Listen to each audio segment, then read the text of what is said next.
Bueno, buenos días. Mi nombre es María Lourdes Renart. Soy licenciada en Bioquímica y Farmacia y doctora en Biología Molecular y Celular por la Universidad Miguel Hernández.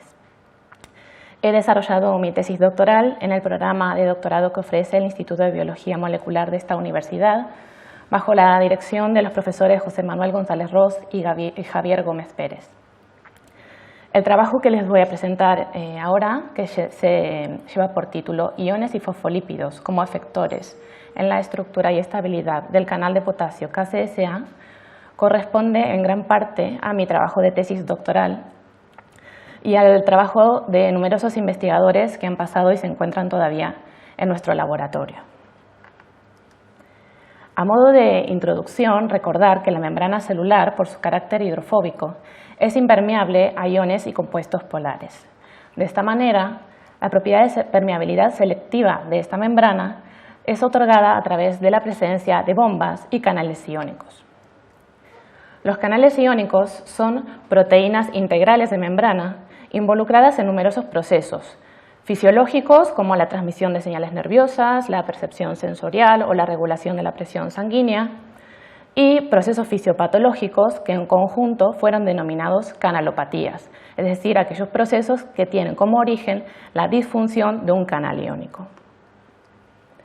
Estos canales presentan ciertas características fundamentales, comunes a todos ellos. La primera es la conducción iónica a favor del gradiente electroquímico. Esta conducción corresponde a un flujo rápido de iones, aproximadamente 10 a la 7, 10 a la 8 iones por segundo, es decir, cercano al límite de difusión. Presentan selectividad por ciertos iones, de esta manera podemos encontrar, por ejemplo, canales de potasio, canales de sodio, canales de cloruro. Presentan, a su vez, estados abiertos y cerrados, que pueden ser regulados por diferentes estímulos, entre ellos la unión de ligandos o el voltaje de la membrana celular. Finalmente, este estado abierto puede a su vez inactivarse de manera que se regula el flujo iónico. Nuestro canal objetivo de estudio en nuestro laboratorio es el canal de potasio KCSA. Este canal fue clonado a partir de la actinobacteria Streptomyces lividans en el año 1995 por el grupo de la doctora Schrenf en Alemania. Gracias a esta clonación permitió su expresión heteróloga en Escherichia coli y la obtención de suficiente cantidad de proteína como para obtener posteriormente la primera estructura cristalina de un canal iónico. Este hecho fue logrado por el grupo del Dr. Roderick McKinnon en el año 1998. A partir de esta estructura cristalina de alta resolución, se pudo ver que KCSA es un homotetrámero, es decir, está compuesto por 4 subunidades idénticas de 160 aminoácidos por cada subunidad. En los primeros cristales que pudieron resolverse, solo pudo determinarse la región transmembrana correspondiente a los aminoácidos 22 a 124. Como podemos observar en la figura, es una proteína que tiene preponderantemente hélices alfa, y el entrecruzamiento en la zona intracelular de estas hélices llegó a la conclusión de que el canal había sido cristalizado en el estado cerrado. Estas subunidades se arreglan alrededor de un poro central, dentro del cual se observaron iones de potasio y moléculas de agua. Además, como vemos en esta figura de superficie, también se detectaron unidas en la superficie del canal entre los monómeros moléculas de diacilglicerol, es decir, de lípidos. Tenemos que destacar que la obtención de la estructura cristalina de alta resolución de KCSA y de otros canales iónicos permitió a Roderick McKinnon obtener el Premio Nobel de Química en el año 2003 junto al Dr. Peter Agre. Como características más relevantes de nuestro canal podemos citar que es homólogo en secuencia y estructura a canales de potasio eucariotas. Esta homología es máxima en una zona denominada filtro de selectividad, que como dice su nombre es el encargado de seleccionar al potasio frente al sodio. Además, la expresión heteróloga y purificación de esta proteína en Escherichia coli nos permite obtener una buena cantidad de proteína para llevar a cabo diferentes estudios biofísicos. Estas primeras 2 características justifican la utilización de KCSA como modelo en el estudio de canales de potasio y ha sido utilizado de esta manera durante los últimos 15 años. Cuando vemos la estructura de KCCA, podemos ver claramente o reconocer claramente dos regiones. Una región transmembrana que contiene al poro acuoso y al dominio N-terminal, que aún no ha sido resuelto mediante cristalografía, y en el citosol el dominio C-terminal intracelular, que fue determinado, su estructura fue determinada por el grupo del doctor Eduardo Peroso en el año 2009. De esta manera, los iones potasio y a favor de gradiente electroquímico acceden al poro a través del dominio C-terminal para pasar a la zona extracelular. Si nos centramos en la región transmembrana de KCCA, podemos ver dos hélices transmembrana, TM1 y TM2, una cavidad central acuosa, un bucle extracelular con una pequeña hélice y el filtro de selectividad.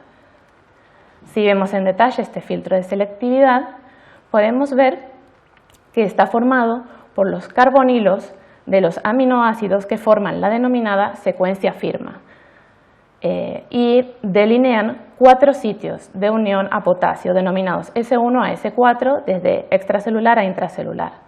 A su vez podemos observar un sitio más externo donde el potasio se rehidrata al pasar al medio extracelular. Una peculiaridad que tiene este filtro de selectividad y que también fue observada en los cristales de KCCA es que su conformación depende del catión presente y de su concentración. De esta manera podemos encontrar a bajas concentraciones de potasio o altas concentraciones de sodio una forma no conductora, con 2 sitios de unión potencial para potasio y un pinzamiento en la zona central del filtro que ocluiría el paso a los iones. Aumentando la cantidad de potasio por encima de 20 milimolar, observamos claramente un filtro de selectividad conductor con los 4 sitios de unión previamente nombrados. Con respecto a las características funcionales generales de este canal, es obviamente selectivo para potasio y bloqueado por sodio, bario y sales de trietilamonio, entre otros.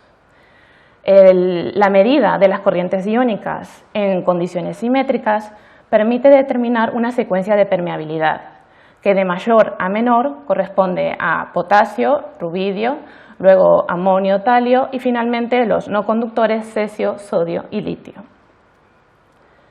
Cabe destacar que la activación o gating del canal ocurre a pH intracelular menor a 5 y además el funcionamiento del canal es dependiente de voltaje. De esta manera, podemos medir corrientes iónicas mediante una técnica que se denomina patch clamp, en la que tenemos un pequeño parche de membrana en donde está insertado nuestro canal y mediante el registro de las corrientes a través de una micropipeta podemos ver claramente cómo si trabajamos a pH intracelular 7 no observamos ni corrientes de entrada ni de salida de potasio, mientras que si bajamos el pH intracelular a 4 comienzan a observarse claramente la conducción de potasio. Cabe destacar también que el canal es funcional si en la membrana en la que estamos midiendo estas corrientes iónicas contienen fosfolípidos aniónicos. De esta manera, el funcionamiento de KCCA puede plantearse como un equilibrio entre diferentes conformaciones. Inicialmente tendríamos el canal cerrado a pH neutro.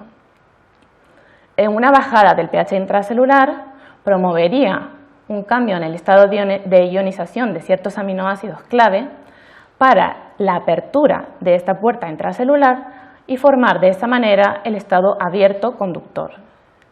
Este estado abierto conductor, con el paso del tiempo, pasa a una forma inactivada, que se caracteriza por tener la puerta intracelular o primera puerta de gating abierta, pero el filtro de selectividad o segunda puerta de gating en una forma no conductora. Este tipo de inactivación se denomina inactivación lenta y los aminoácidos que son responsables de este proceso en KCCA fueron descritos por el grupo del Dr. Peroso en el año 2006 y denominados tríada de inactivación, Estos aminoácidos corresponden al glutámico 71, aspartico 80 y triptófano 67. Uno de los grandes hitos que surgió a partir, digamos, de la obtención de la estructura de alta resolución de KCCA fue sentar por primera vez las bases estructurales del transporte de potasio a elevada velocidad y a la vez de un proceso que parece contrario a primera mano, que es que además sea selectivo para potasio. Bueno, gracias a los datos que obtuvimos a partir de los cristales de KCCA, se planteó un mecanismo en el cual el potasio entraría a la cavidad central del canal todavía hidratado. En un segundo paso, estos iones potasio pasan hacia el filtro de selectividad, uniéndose a los sitios S1 a S4 y ocupados de forma alternativa con moléculas de agua. Los átomos de oxígeno de los carbonilos del filtro de selectividad forman una jaula alrededor del potasio, reemplazando su esfera de hidratación.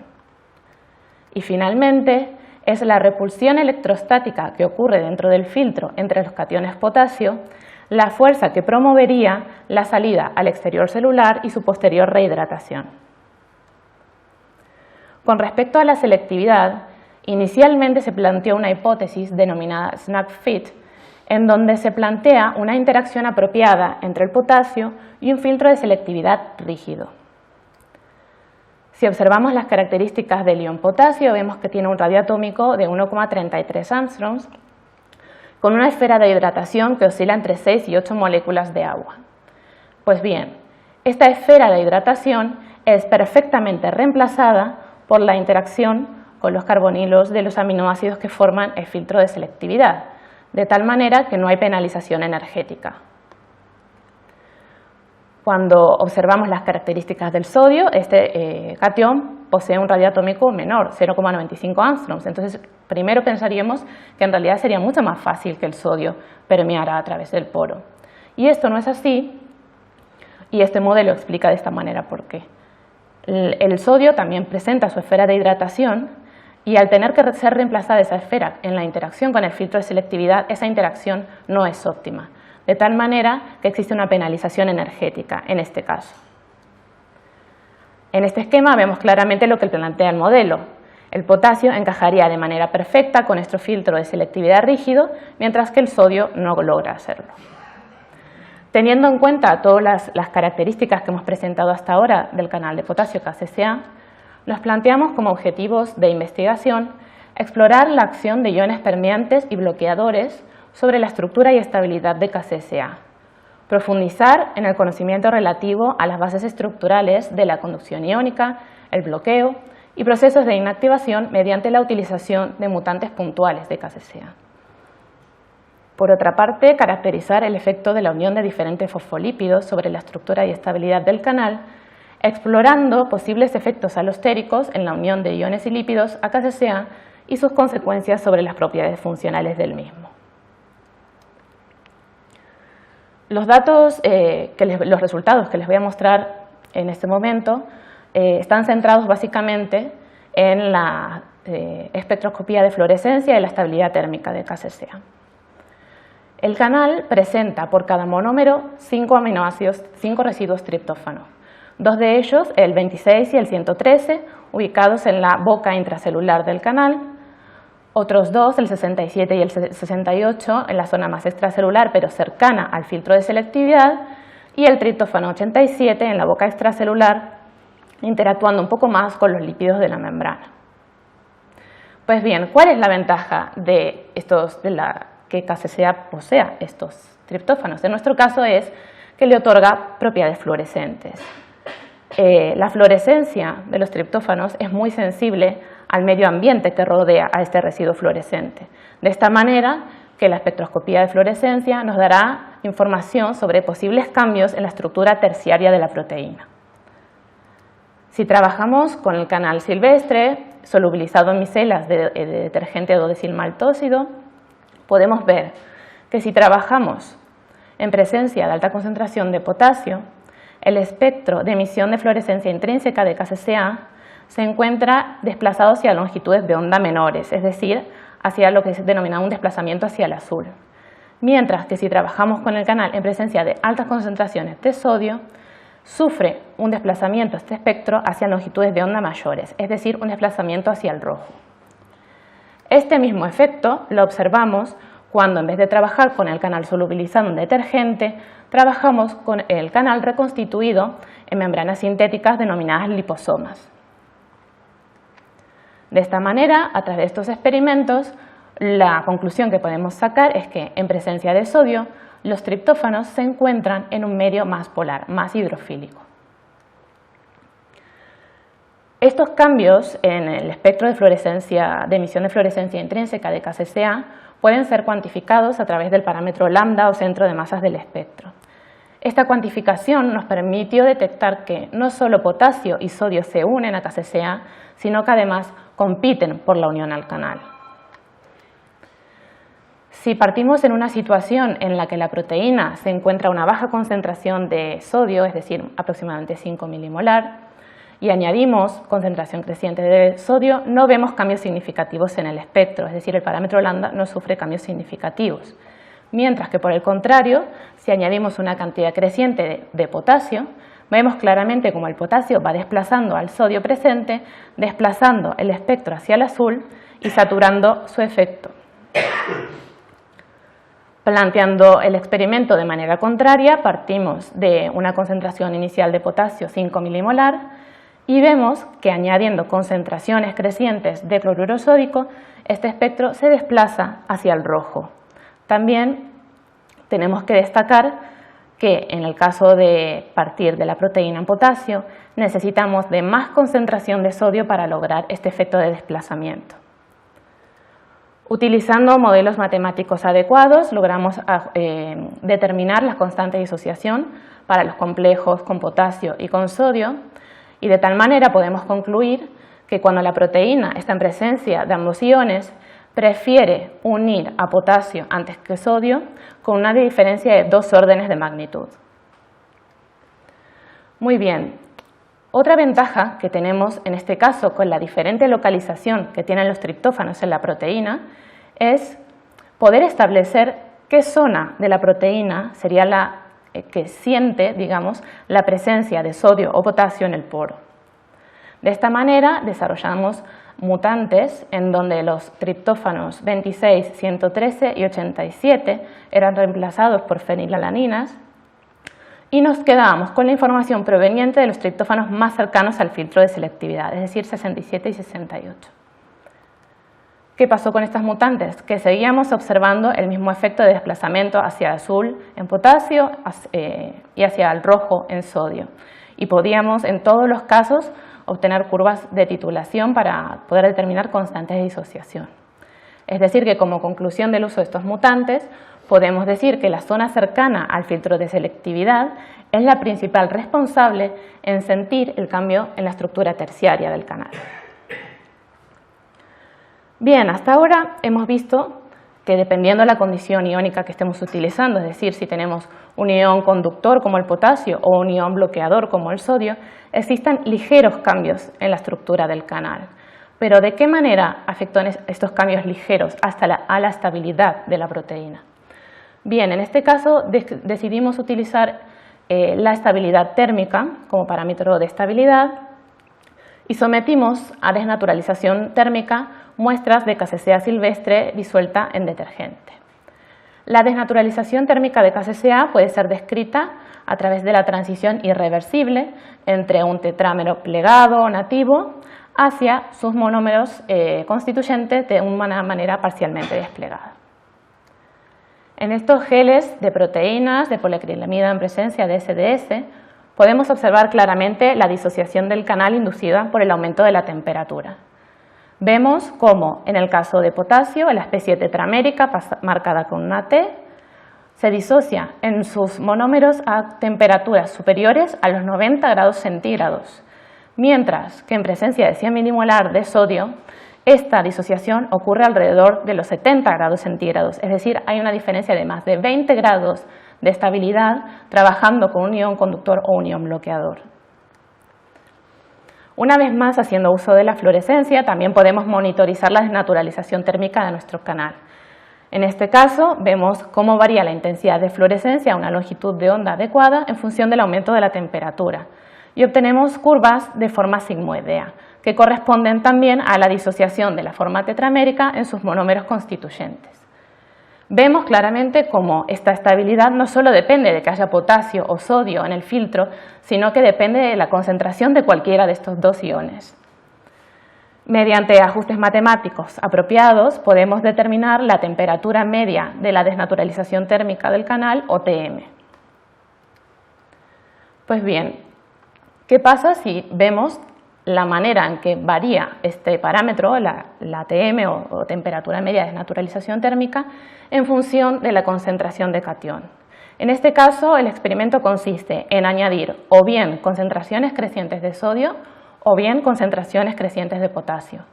Y podemos ver de manera muy clara cómo tanto potasio y sodio se unen al canal silvestre. El potasio estabiliza aproximadamente unos 40 grados al canal, mientras que el sodio presenta una estabilización mucho más moderada, de alrededor de 20 grados centígrados. Y en ambos casos la estabilidad fue dependiente del tipo de catión y su concentración. Bien, utilizando estos datos pudimos determinar la constante de disociación de sodio, utilizando para ello un modelo que asume un único evento de unión. Esta constante de disociación de sodio en ausencia de potasio fue en este caso de aproximadamente 3 milimolar. Cuando intentamos utilizar este modelo para ajustar la unión de potasio, el ajuste a un único evento de unión no fue suficiente. Tuvimos que tener en cuenta dos eventos de unión. De esta manera detectamos un primer evento con una constante de disociación de aproximadamente 2 micromolar, es decir, de alta afinidad por el canal, aunque de moderada estabilización. Mientras que detectamos un segundo evento de unión con una afinidad bastante más baja, de alrededor de 2,5 milimolar, pero mucho más estabilizante que el primero. La obtención de estos dos eventos de unión o dos conjuntos de sitios de unión nos hace recordar lo que habíamos planteado en la introducción acerca de la posibilidad que tiene el filtro de selectividad de adoptar estas dos conformaciones, la no conductora o la conductora, de acuerdo a la concentración de potasio presente en el medio. Bien, teniendo en cuenta los datos obtenidos hasta el momento, planteamos una hipótesis que denominamos Ion Binding Affinity, en la cual podemos plantear una situación en la que partimos de un poro tendiendo, digamos, a estar vacío, al cual puede unirse tanto potasio como sodio. Es decir, que ya no es el filtro de selectividad rígido que se había planteado inicialmente, sino más bien flexible, capaz de acomodar a cualquiera de los dos iones. Bueno, en el caso de potasio, añadimos una pequeña concentración para la formación de un estado no conductor de alta afinidad, caracterizado por la presencia de dos sitios de unión en promedio. Aumentando la cantidad de potasio en el medio, se induce un cambio conformacional que lleva a la forma conductora del canal con los 4 sitios de unión y de baja afinidad por potasio. Y si pensamos, esta bajada, digamos, en la afinidad por potasio es condición necesaria para que el canal pueda conducir al ion a elevada velocidad. En el caso del sodio, solo pudimos detectar un evento de unión y según los datos cristalográficos, este evento corresponde a la formación de un estado no conductor, bloqueado y de baja afinidad por sodio. En un estado bloqueado, es decir, en presencia de sodio, este estado ya no puede ir a más, no puede ir a un estado conductor, de tal manera que podríamos comparar la afinidad de este estado bloqueado por sodio con el primer evento de unión de potasio. Y si comparamos ambas afinidades, vemos que el canal claramente presenta mayor afinidad por potasio que por sodio. Es decir, que este evento, esta diferencia de afinidad en los estados no conductores, podría contribuir a la propiedad de selectividad de potasio frente a sodio que presenta KCSA. En general, podemos decir hasta ahora que los cationes actuarían como verdaderos efectores o ligandos de los canales iónicos, determinando en gran manera su estabilidad y sus conformaciones funcionalmente competentes. Pero claro, esto es una hipótesis planteada, ahora tendríamos que encontrar herramientas para poder corroborarla. Una opción es la utilización de canales mutantes. En este caso, planteamos el equilibrio entre un filtro de selectividad no conductor y un filtro de selectividad conductor. Y buscamos un canal mutante en donde este equilibrio estuviese desplazado hacia la forma conductora. Bien, leyendo bibliografía, decidimos utilizar el canal mutante glutámico 71-alanina, que fue descrito por el doctor Eduardo Peroso en el año 2006. Si recordamos, este grupo era el que había descrito la tríada de inactivación, la responsable de la inactivación de KCCA, y el glutámico 71 era uno de los aminoácidos claves de esta tríada. Bien, cuando es mutado a alanina, este proceso de inactivación se ve enlentecido de tal manera que el canal se encuentra preponderantemente en su forma conductora. Logramos expresar y purificar el canal mutante en nuestro laboratorio con la salvedad que cuando purificábamos o dializábamos el canal frente a sodio no tenía suficiente estabilidad en presencia de este catión y se disociaba. De tal manera, también de la misma manera estudiamos la estructura terciaria de la proteína a través de la fluorescencia intrínseca del canal y vemos que en presencia de potasio la mutación provoca un cambio en la estructura terciaria de la proteína que desplaza al espectro ligeramente hacia el rojo. Y este desplazamiento es aún mucho más acusado cuando trabajamos en sodio, además de que detectamos una disminución muy importante en la intensidad de fluorescencia. Estos dos fenómenos son perfectamente compatibles con la monomerización del canal en presencia de sodio. Con respecto a la estabilidad térmica, vemos que la mutación de este único aminoácido en el canal disminuye la ATM en unos 25 grados centígrados cuando trabajamos en presencia de potasio 100 milimolar. En cambio, no podemos determinar ningún ATM en presencia de sodio debido a que el canal ya se encuentra monomerizado. De esta manera, hicimos experimentos para determinar la unión de potasio al canal, que era el único que podíamos probar.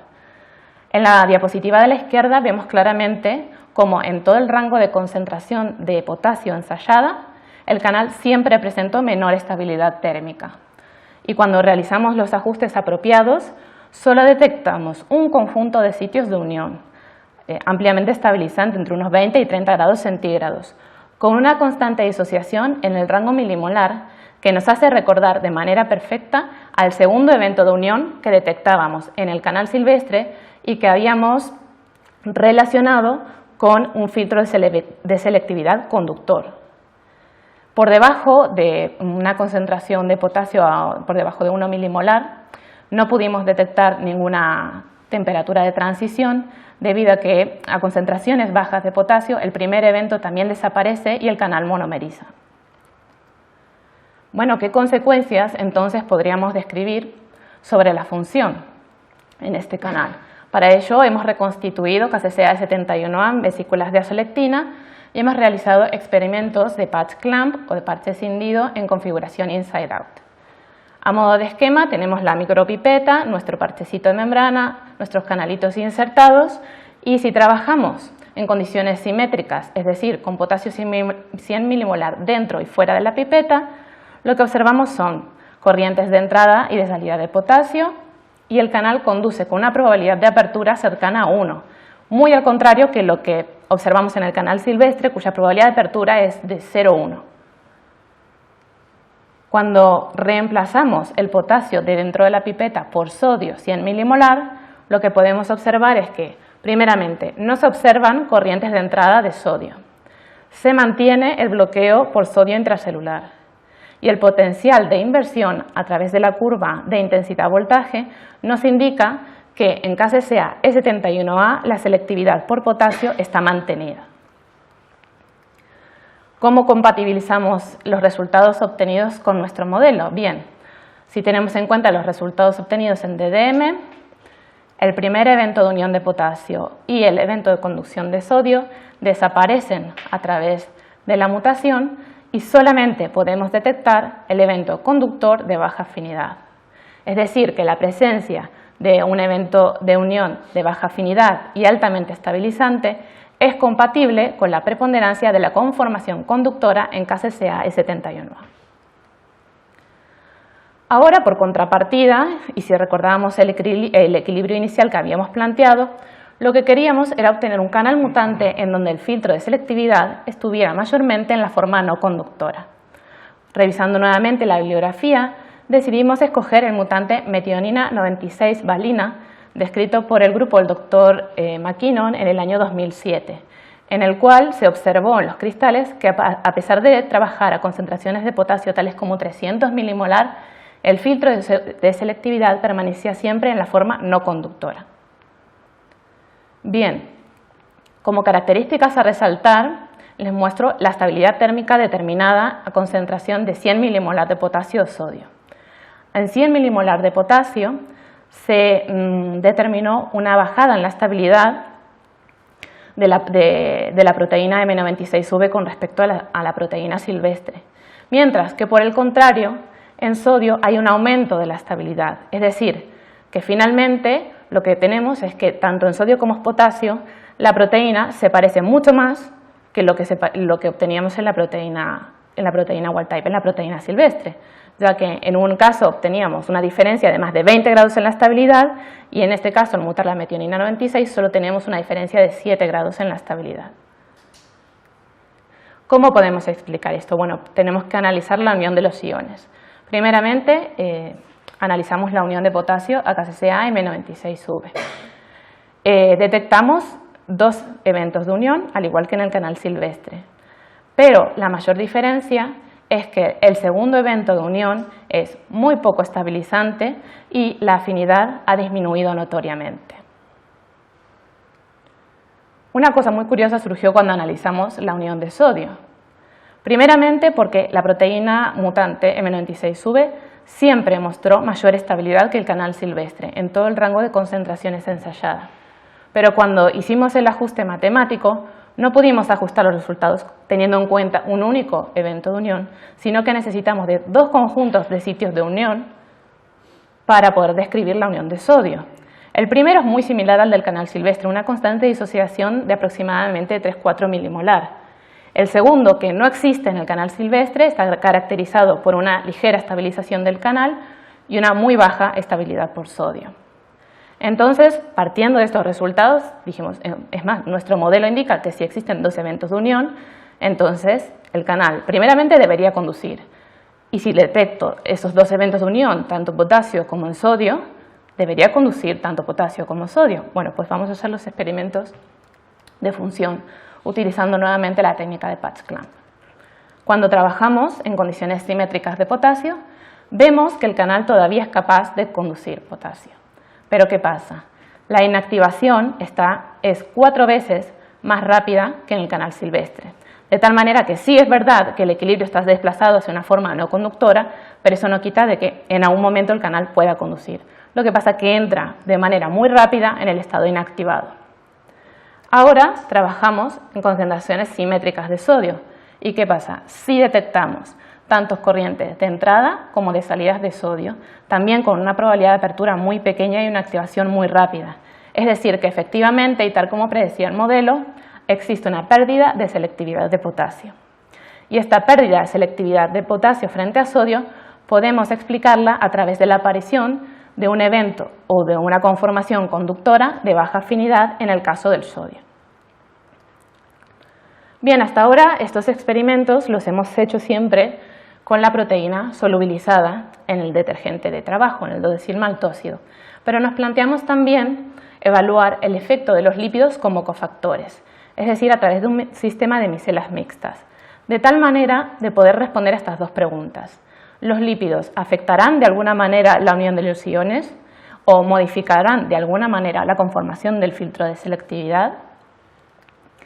El sistema de micelas mixtas simplemente consiste en añadir una pequeña cantidad de lípido a la proteína ya solubilizada en DDM, de tal manera que el lípido se une a la proteína, pero todavía no constituye el liposoma, sino que se encuentra solubilizado en el detergente.